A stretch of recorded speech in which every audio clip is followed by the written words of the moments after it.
So welcome everyone. We're so happy to be here today at the Men's Full Life Summit, the inaugural one here, 2025. My name is Selena Cunanan, Chief Health Impact Officer at University Hospitals.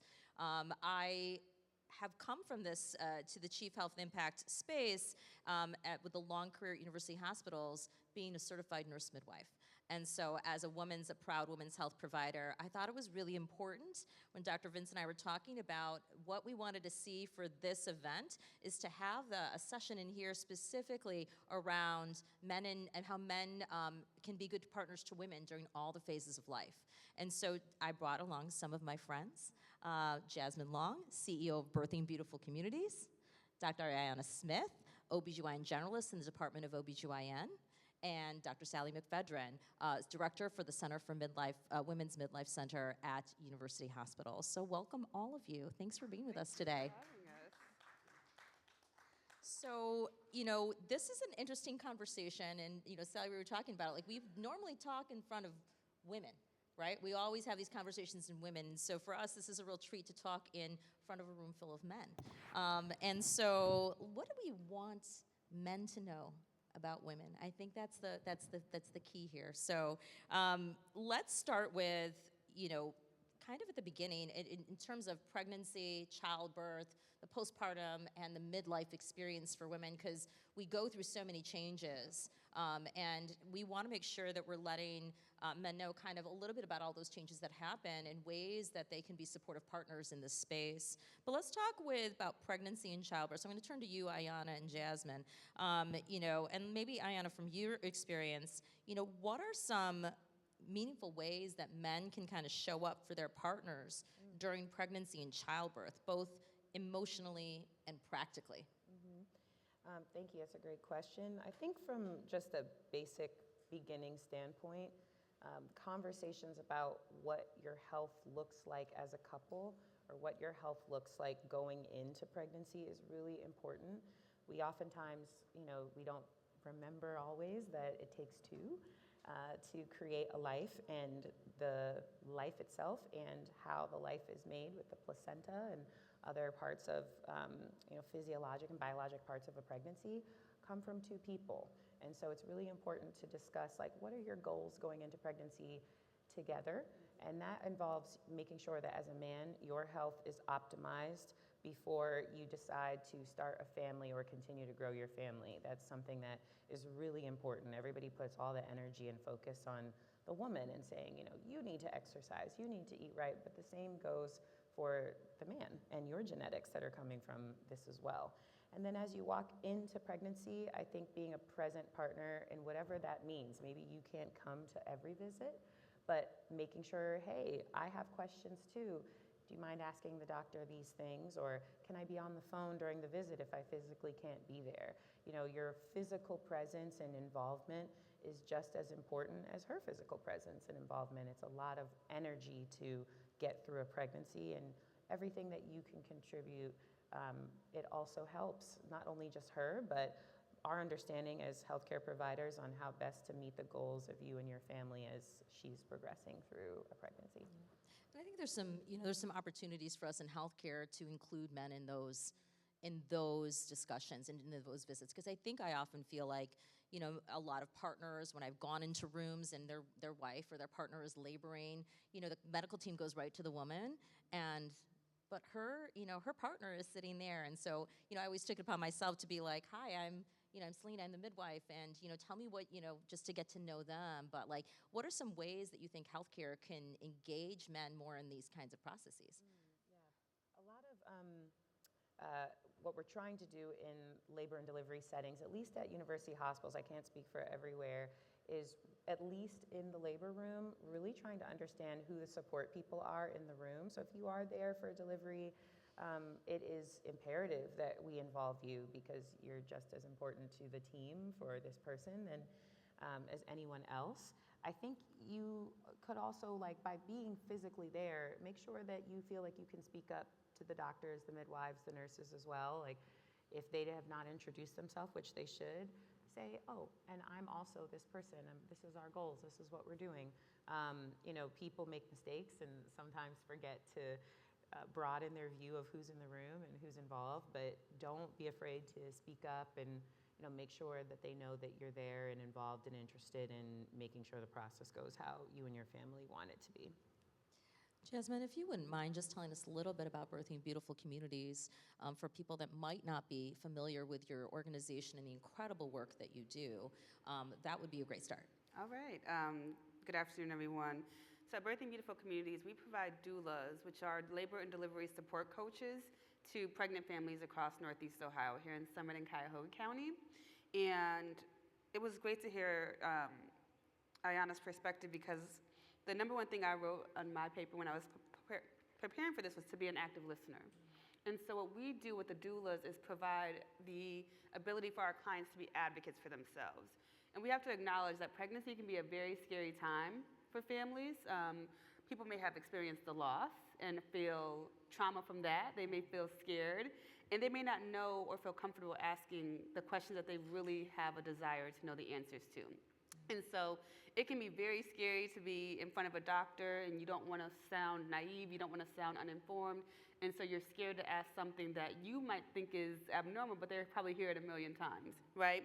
And so a part of our work is to really help both the mom and father of our clients feel empowered to ask questions, to be educated about how they can advocate for themselves, and to know what's possible with respect to that pregnancy and postpartum process. The other aspect of our work also centers on mental health, and so recognizing how to support moms through postpartum, but also recognizing that dads can also sometimes suffer from postpartum depression as well, and what that may look like, and how to, we call that kind of stigma reduction, like so how to have the conversation about it's okay to not be okay. It's okay for both people to be struggling mentally after the birth of a child because your life is changed and upended. So I'm looking forward, I wrote down, even the men may be nervous. You can have the strongest man in the world who sees their partner in a challenging situation, who may truly feel like they don't know what to do. Mm-hmm. And what do you do when you don't know what to do? You don't know, right? And so there's a lot that goes into really supporting a partner through their pregnancy and through birth, and then of course through child rearing. Yeah, no, that's great. We'll get back to more around pregnancy and childbirth and postpartum, but I really want to get to Sally and talking about the changes that we've talked about the changes that happen during pregnancy and the postpartum period, and that's a huge life event. The next big life event for a lot of women is those changes that happen in menopause and midlife. So many things that happen, a lot that we don't, we haven't focused on as, in terms of research or education. Can you talk a little bit about the changes that happen during menopause and midlife so that we can kind of make that more broader awareness especially for the men here in the audience about what's happening to their partners or the women in their lives during this time period? Sure, and thank you, everyone. So in general, I usually will put it in the frame of reference like this is the opposite of puberty. So I think everybody in the audience, I can't see everybody because I'm blinded here, but I'm assuming everybody's gone through puberty here. So you can remember that awkward, there's a lot of hormones, there's a lot of emotional changes, there's a ton of physical changes that happen.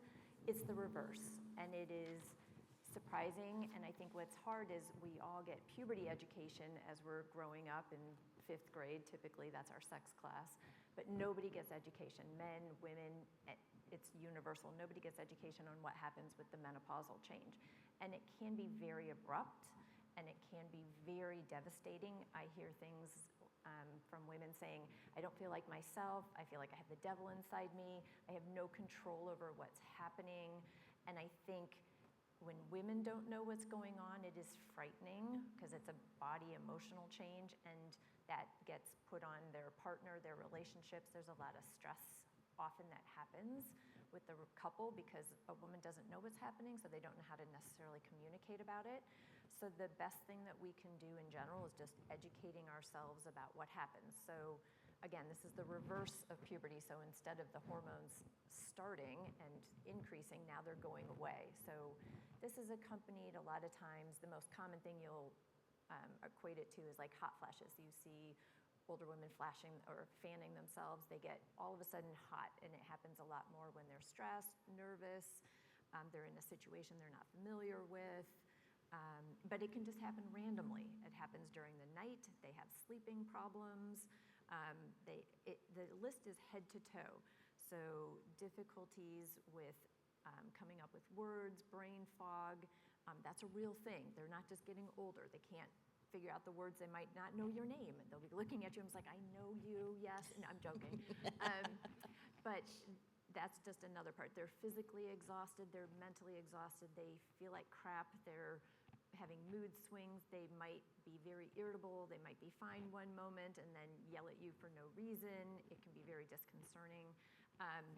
Then there can be bladder issues. They might feel like they have to go to the bathroom all the time. Sexual changes. They might not be interested. It's not you. I hear that all the time. Men are thinking like, oh, it's me. They're not interested in me anymore. And I'm like, no, no, no. It's just the change. The hormones are gone. There's an evolutionary reason that happens. What else? So skin changes, hair changes. They have a body image change because all of this is going on.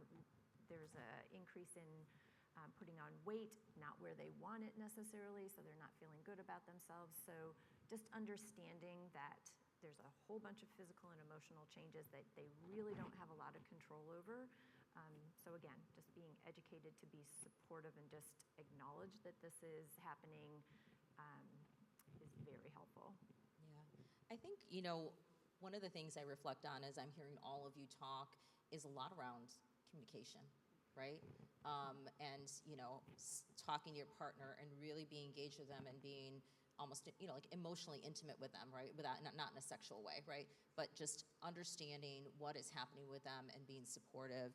And so, what are some ways that all of you think that men can provide that emotional support and that intimacy? Like specific things. Are there things that you hear from your partners or the women that you're servicing that you're like, oh, I wish this was, I used to joke to my husband, I was like, I'd always be like, I can't think about us being intimate, right? Because all I see around the house is everything that needs to get done, right? Like the dishes, the laundry, the kids, all this stuff.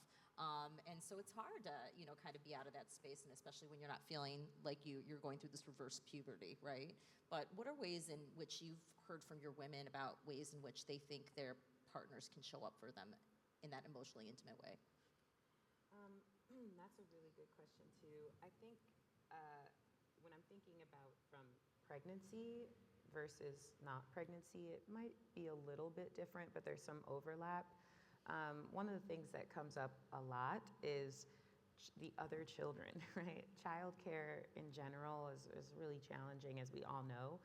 But imagine, you are building another life, your body hurts, you have 500,000 visits with the doctor, you still have to work, and then you also have to cook dinner and pick up the other kids and put them down for bed, That is part of life as a parent, but also doing that alone or doing that by yourself, especially when there's someone else in the house, is an extra burden. So thinking about how you can take off the burden of parenthood singly. I know that's one of the other sessions that we're going to have this afternoon about parenthood. But I think thinking about that is really helpful because, yes, there's little tasks that need to be done and things that need to be done as an individual. But when you are raising a family, having to do the family raising primarily or alone and also physically going through the stress and the trials of pregnancy is very challenging, and it makes that connection very strained, or can make that connection very strained. From a non-pregnancy standpoint, there are a lot of conditions that women experience or suffer from that are related to their menstrual cycle or sexual health that are very hard to talk about freely for women. And it makes it a challenge when you're looking at, how do I get this man in my house to understand how difficult this day was for me, or how embarrassing sex was for me last time? And so when we're talking about communication and intimacy, destigmatizing the things that you don't want to talk about or you don't think you want to talk about, like periods and sex and STDs and all of those things, destigmatizing that and feeling comfortable talking about that, saying those words out loud and asking her, how are your periods? Like, when you're on your period, is there anything that I could do to help? Like, do you take a lot of medicine for pain? Are you able to go to work and feel okay? those simple questions can really make someone feel like they're a lot more connected and able to express what's going on in their physical and emotional life when it comes to GYN and being a woman. Jasmine, what about you? What do you Yeah, hear so about from your patients, your The clients? second thing I wrote down, we're in alignment today, is show empathy. And I appreciate great. the continued use of this word stigma and stigma reduction. I think it's something that men are taking a more proactive approach with their mental health as well, to be able to have these kind of great conversations that actually are about partnership, that really include those questions like, hey, how are you doing? How has this experience been for you? And what can I do to be helpful? You know, taking on more of the chores at home, making it more of a balanced partnership. Like, those are what our clients are saying to us. And sometimes we play the conduit, right? So our doulas, we're there as the outside person that can come in and really kind of facilitate and mediate and help folks to get along, because we have everything from managing multiples, you know, managing through divorce, managing after things don't necessarily stay together. Like, you still have to be a partner and a support system to your family. And so what does that look like? Again, it goes back to, what does successful partnership look like? And that is multifaceted for our families. We have a team program where I think we do the most work with the clients, because we're holding their hands to ensure that they're able to graduate high school, and that any barrier that they may be experiencing, that we can help them overcome.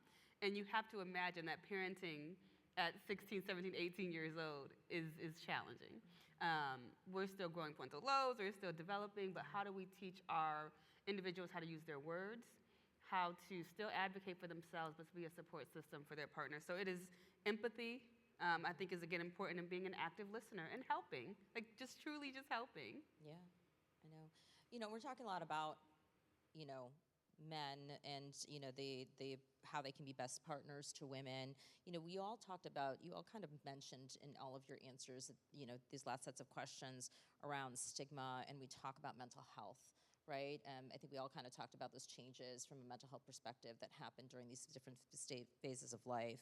And so, you know, what are the things that, when, you know, say from a postpartum experience perspective, and maybe a midlife perspective, right? What are those signs and symptoms that men should look for if there is something happening with the women in their lives? And when should they encourage them? What can they do to help make sure that they're getting the right kind of care?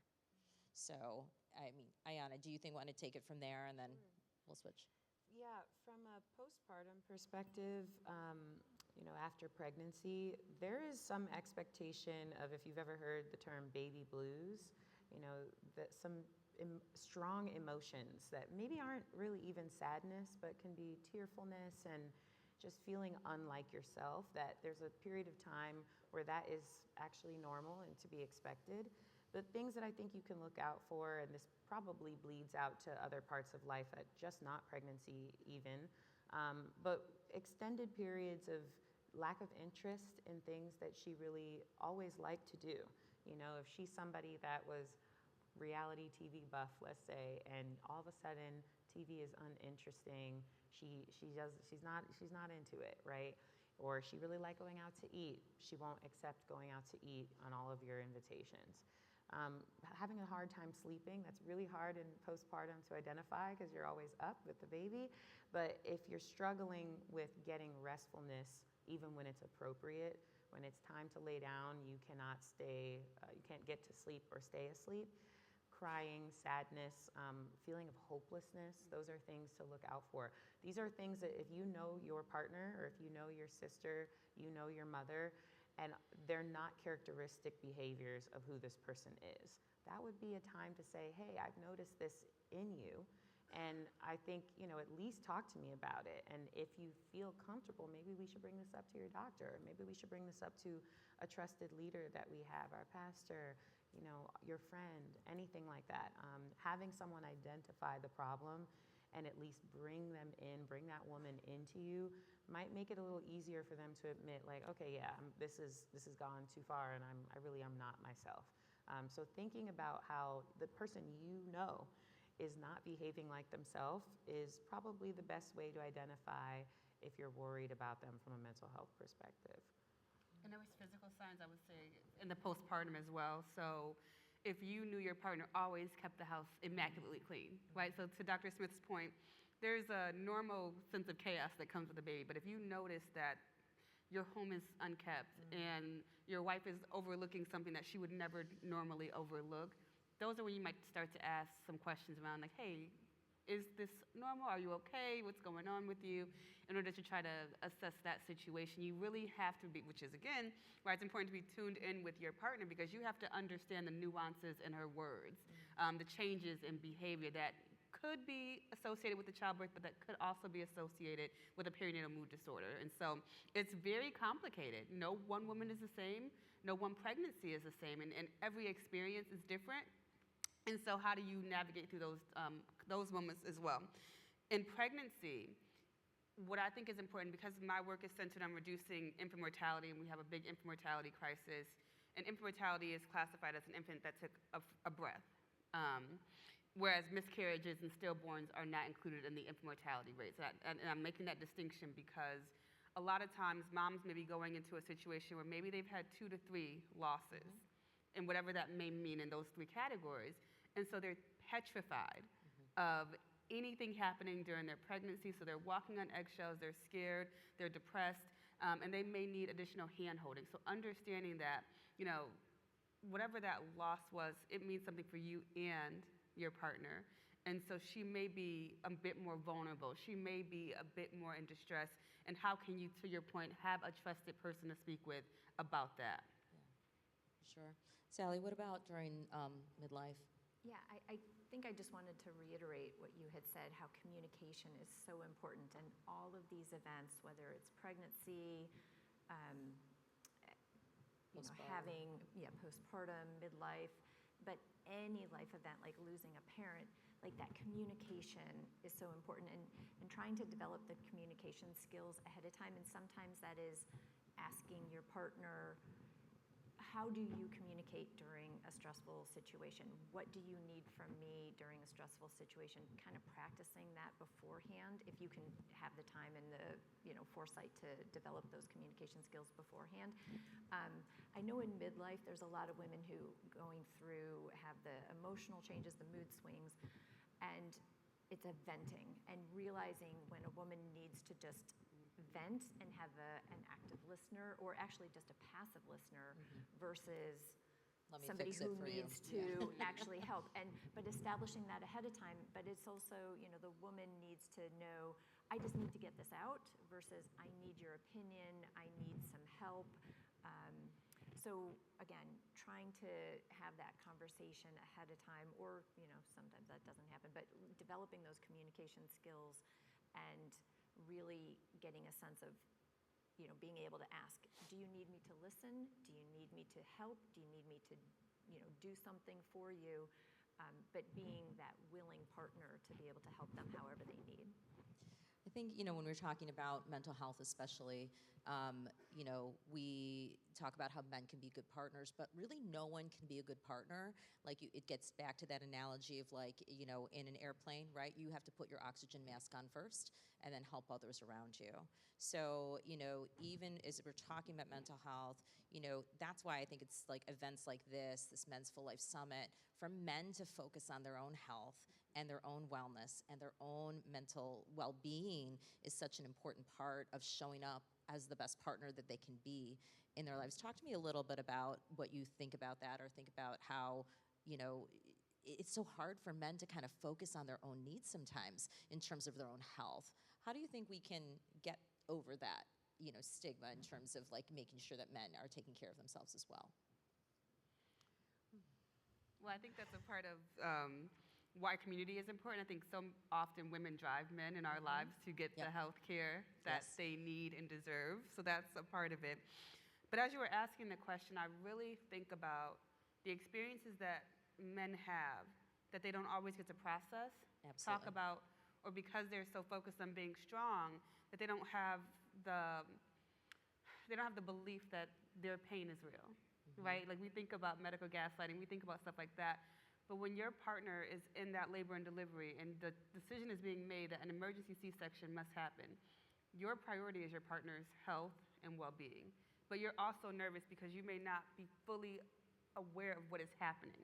And so if things are not being explained to you, if doctors are not slowing down to talk to you about what's happening, this may have been a situation where you had this great birth plan, and we're going to do this, and we're going to have lavender, and we're going to have the lights down low, and you don't then get to have that, and your partner is now in distress. How do you feel? Yeah. And I think that there really are very few safe spaces where men can go with one another to have those conversations, to be vulnerable with one another, and to say, this situation really shook me to my core. I was so worried about losing my partner because of this. My partner fell and broke her ankle. Is she okay? Kind of like anything, any life thing that your partner hurts themselves and does something, you're like, how do I even get to be, I was scared for you, right? Like, Right. how do I even get to address that? Right. Ayana, what about you?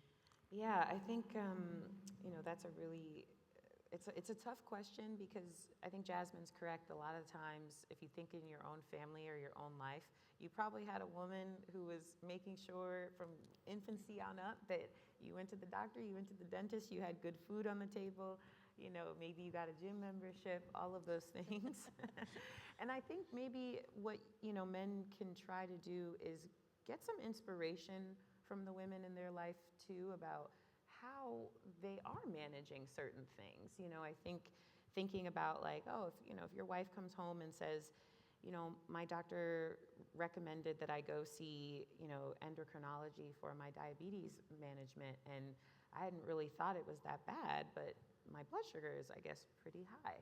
Maybe that means that's something you should follow up with too, like thinking about how can I follow up a little bit more closely? Maybe we both need to go to our primary care this year.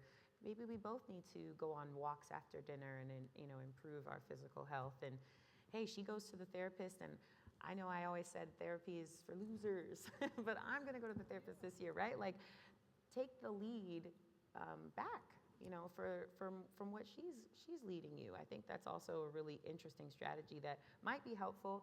A lot of times we're waiting on someone else to get us there, and you could just look and see what she's doing and use that as a model and know that it's safe and okay to do that. That women don't have to necessarily drive that, I think, for you. And you could just really kind of look at the situation and model it a little bit. It's hard because there is an expectation, I think, almost the burden of management that sometimes women have in the family, while men, I feel the burden of strength and leadership. Women have this burden of management. And by maybe just using your MyChart and making your own appointment and getting yourself there, or saying, hey, I'm going to look up this doctor on Google, I'm going to look up this doctor on my phone, just taking that initiative yourself might lead you to a place that's a little bit better for your health than you imagine, because you can kind of take the reins yourself and try something. Sally, any thoughts? I guess the one thing I would say is thinking about trying to be healthy so that you can show up and be there for your partner, for your children. That's a motivator that I'll use for my own friends and family. Like, don't you want to be able to be there when your child graduates from college, or walk them down the aisle, or see them have children and be a grandparent and be healthy enough to play with the grandkids and be able to do things, and that kind of motivates them. Another thing we hadn't really mentioned is, and this is for both men and women, having a family member in the room when you go to see a clinician often improves the health care that you get. Even if that partner is silent, the clinician in the room, it feels a little bit more accountable, that whatever they're saying, they're maybe giving a little bit more education. They're making sure two people now understand what comes out of their mouths. So maybe helping your wife by showing, or your partner by going to the appointments with them, but then asking them to come with you. And it might not be comfortable and might be a little awkward, but when you have that person in the room, that is like an intimate way of sharing what's going on with your health. But you also have somebody that's there supporting you in the room with that clinician. And like I said, they've shown that you get better care having someone in the room too. That is such a great point. So I want to be mindful of time and see if we have any questions in the audience. But before we get done, I want to go one by one. And, when you think of, that ideal partner for you in your life, like, what does that look like for you? How does that show up for you? I mean, I can say that, I think about my husband and I have been together for 20 years. He's my absolute rock. I think we're all very powerhouse women on this stage. We're used to being the boss, right? In our work lives, and, managing the many things that we do as leaders in the community and the healthcare and everything like that. But what I need from my husband a lot of times is just he's got to be my safe space, my rock, when I can be vulnerable. I can say, I'm really worried about this. I don't know what's going to happen. And, he's the person that can calm me down and say, we got this, honey. You and I, it doesn't matter what happens. We're together, and that's all that matters, and we'll get through it. And to me, that is the thing that I need in my life. But for each of you, what are the things that you want from a partner in your lives?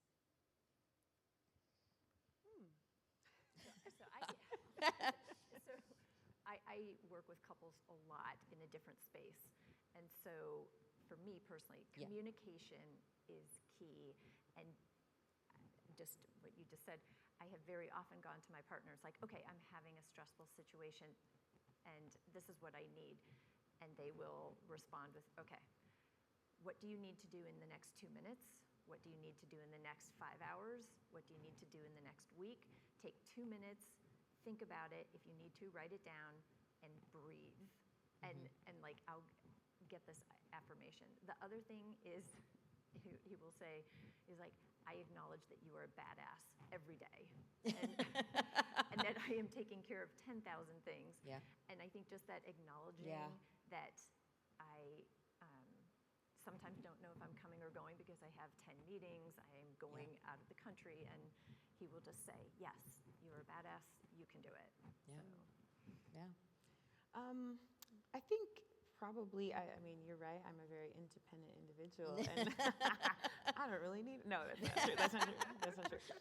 I think the thing that when I think about people that work best with me and fit into my life, that allows me to be the healthiest person I can be, but also do this work.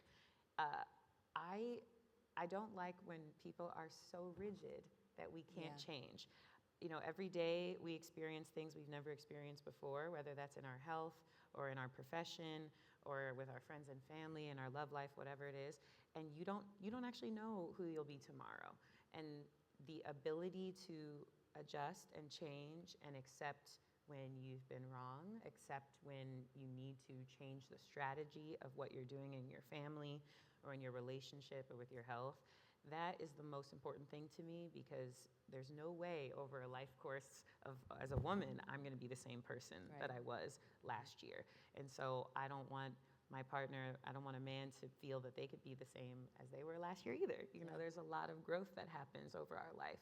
So the willingness to change, the willingness to critique yourself without being hard on yourself, and admit when what you've been doing hasn't been working, and think about what the next step is really important to enable me to be able to do this job in a demanding profession, but also be who I am. So change. I love that. Jasmine? I was talking to Ayanna earlier asking her from a doctor's perspective is, in my field right now, it's one of the craziest times we've ever had. And so it just feels like go, go, go, crisis every other day, trying to navigate and manage, clients potentially losing Medicaid or private insurance and things such as that, 300,000 plus Black women out of the workforce, right? And so what is important to me in a partner is empathy, because I have been burning the candle at both ends for the past year, and I realized I've only taken 10 days off in the last 2 years, and not a day where I didn't look at my computer once, right? And my partner said to me the other day, he's like, you don't often show stress. So what do you do when you're stressed? I'm like, I don't know. But he made me think about it. What do I do when I'm stressed out? How do I manage stress in a healthy way that doesn't cause me to have a heart attack? It's very real. We care about the clients. All of us are working with individuals who have a varying level of need. But how do we make sure we're still taking care of ourselves, and having a partner who is thoughtful enough to say, you have to slow down. This is not sustainable. What can we do? And if it's what can we do, right? Those are helpful opportunities, and it just goes back to everything that we said, being active listeners or passive. Sometimes we do just need to vent, and sometimes we need an empathetic person to step in and say, hey, you need to take care of yourself in a better way. and this is not sustainable. We all probably live very fast lives because we're dealing with clients and we are dealing with people, but sometimes we have to slow down and take care of ourselves as well. And having partners who help us do that is important. That's great. That's wonderful. I want to make sure that we open it to anyone in the audience who might have any questions or thoughts about some of the things that we've spoken about today. So, yes, sir, please. Has there been enough of a cultural shift where men are more easy to talk about the things that women go through? I mean, I find myself, I'm probably 20 years older than all of you, and when you were talking, I got squeamish. See, it was taboo for Yeah. men to talk to women. I hear women talking about their periods and sanitary napkins Yeah. and pridefulness. Mm-hmm. I remember my wife telling me she needed some pads, and I'm like, I don't even go down that aisle, and she knows.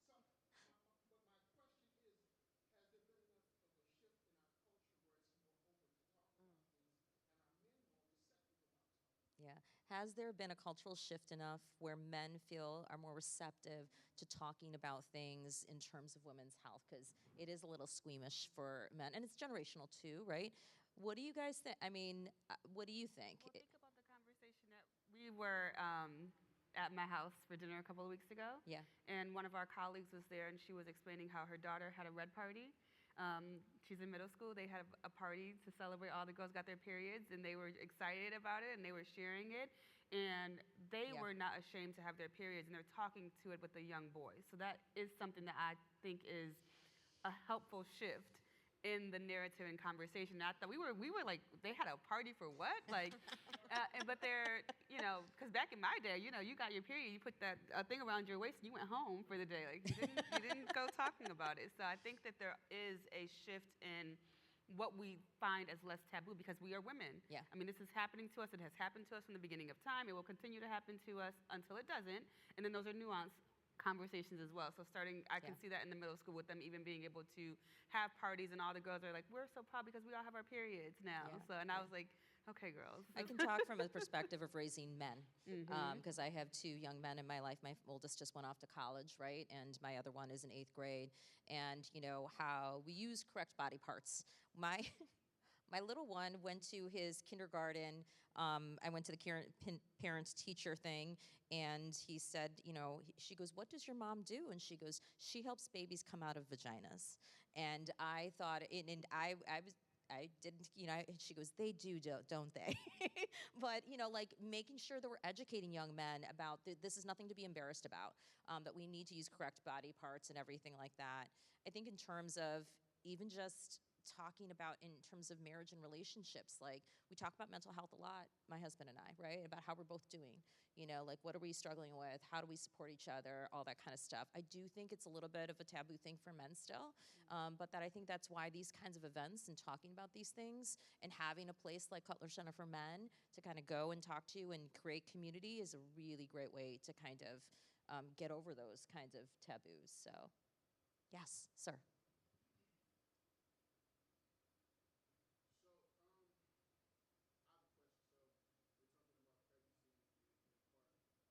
was reading a book years and years and years ago. It was the history of natural science. Author's name was Joan Ellison Rodney. Part of that book taught me something that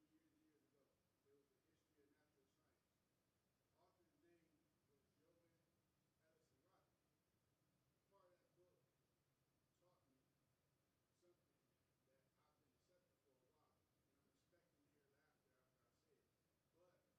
accepting for a while, and I'm expecting to hear laughter after I say it. But she depicted that how a man treats a woman during pregnancy determines whether or not she has a boy or a girl. Mm-hmm. Did I misread that? Is that a Yeah. common thought? Yeah. Yeah. I haven't, thank you for your question. I haven't heard that exact thought. So the question was, does how a man treat a woman determine whether or not the baby comes out as a boy or a girl? I think, and I haven't heard of this literature, but I think maybe what people do, what's the truth in that is that, the genetics are already determined by the time a pregnancy starts to grow. It's going to be a boy or a girl regardless, right? That the determination of that doesn't affect the things that you go through. It's not affected by the things that you go through in the pregnancy. But I think that what women experience in their pregnancy has real, actual health consequences for both the pregnancy and for delivery. So there are medical conditions that are probably over time and also literally impacted by what's going on directly in the pregnancy. So the traumas that women experience, the stresses that they experience, both societally, socioeconomically, and personally, can affect their blood pressures, can affect their stress levels. It can affect whether or not they're eating properly, getting enough sleep, getting enough water through the pregnancy. Those things do have direct impacts on the pregnancy, but also, sort of cumulative effects over time, and the history of your family and your environment that you've been living in also impacts what happens in the pregnancy. And if you've heard of conditions like preeclampsia or abruption, things that can impact whether or not a mom or a baby survives a pregnancy, are absolutely directly correlated to what they experience. So I agree with you that the way that a man can treat a woman in a pregnancy has an impact on the health outcomes and also just generally what she experiences. Mm-hmm. I'll put it in simpler. Do you feel also, in regards to health overall, a person's psyche, just the psychological nature of a person's mental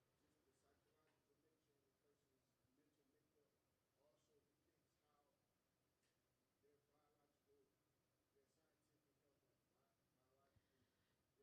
like biologically, their things develop in their life? Yeah, so you're saying, like, does someone's mental health impact physically their health? Is that kind of like that? Absolutely. We get asked a lot by my patients, I take medicine for depression. Is this safe to continue to take in pregnancy? I take medicine for this disorder. I'm worried that without it, I won't be able to function.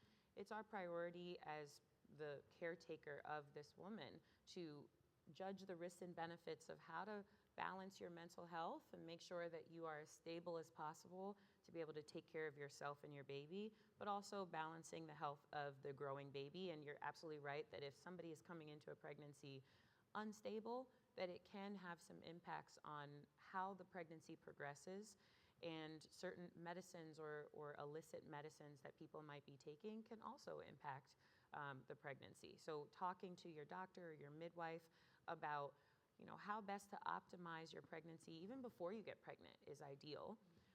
But if you're in a pregnancy and you're worried about your mental health, having that conversation with your provider and saying, what is the best thing I can do to make sure that I get through this as safe as possible and my baby's as healthy as it can be.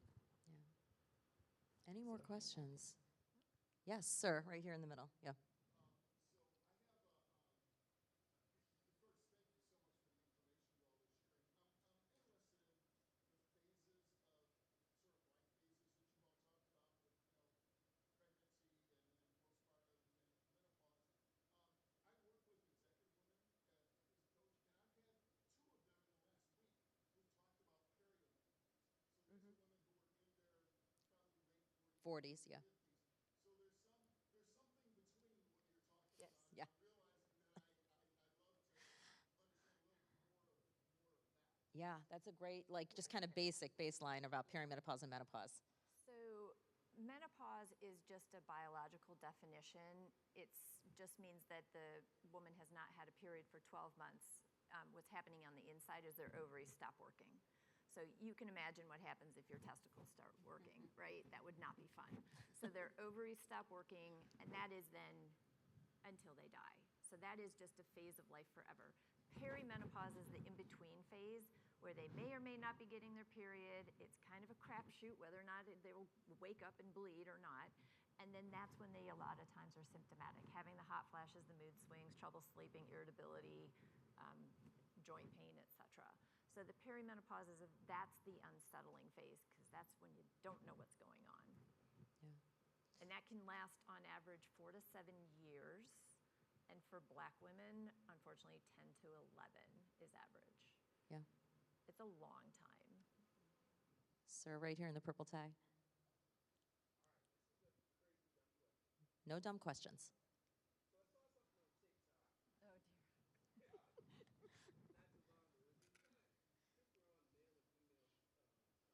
So there's a panel that was on TikTok, and they were talking about. The lady said to the person who was presenting, he said, "How do I deal with my man who's not as strong as me?" Hmm. What do you think? How do I deal with my man that's not as strong as me? This was a panel on TikTok. And, I think we need to break down some of these barriers about what we think is acceptable for men, right? Because we're badass women up here running our own businesses, doing our own thing in worlds where maybe that wouldn't have happened 20, 30 years ago, right? And so we should, again, I think, break those misconceptions or those stigmas about what we think a man is, right? And so to me, I think it's purely subjective, but we shouldn't put those kind of norms on society. It's a lot for men to live up to, I think. I don't know. I was going to say, we were also having a conversation earlier, what a woman's view of what a man should do. You could also flip that. So a common one is, for the postpartum period, any time, like, why can't they see all the 1,000 things that need to get done in the house? There's laundry, there's socks, I have to plan all the meals. And a man could look at that and say, why are they worrying about all that? So there's different perspectives. And I would say to that panel, why isn't my man strong enough? Why are you viewing your man not that strong? Yeah. Right? So what is it that you are thinking they don't have that you have? Because I would argue the woman might need to look at what their skill set is. I think when you're a busy woman, you do kind of lose track of what the man brings to the table because they're not you. And that's that, men are from Mars and women are from Venus. We are different. Our brains work different. Our bodies work different. And acknowledging the differences is okay, but there's some shared things as well. I believe that a man should be able to be vulnerable with fights every day with his partner. I do believe so. And I heard that statement. Of course, being a strong man, you got to put your hands. It took me far. I believe because wait a minute, Mhm. I'm not strong.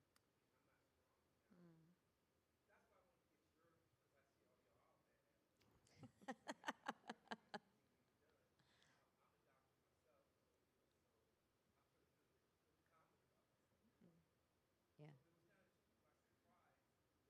when I heard that as two young men. Yeah. So Yeah. I take that for what it is. Yes. But I just want to know what your perspective is. Yeah. I always felt that when a man comes home, if he cannot be vulnerable around you, Right. is it okay to be vulnerable around him? Yeah.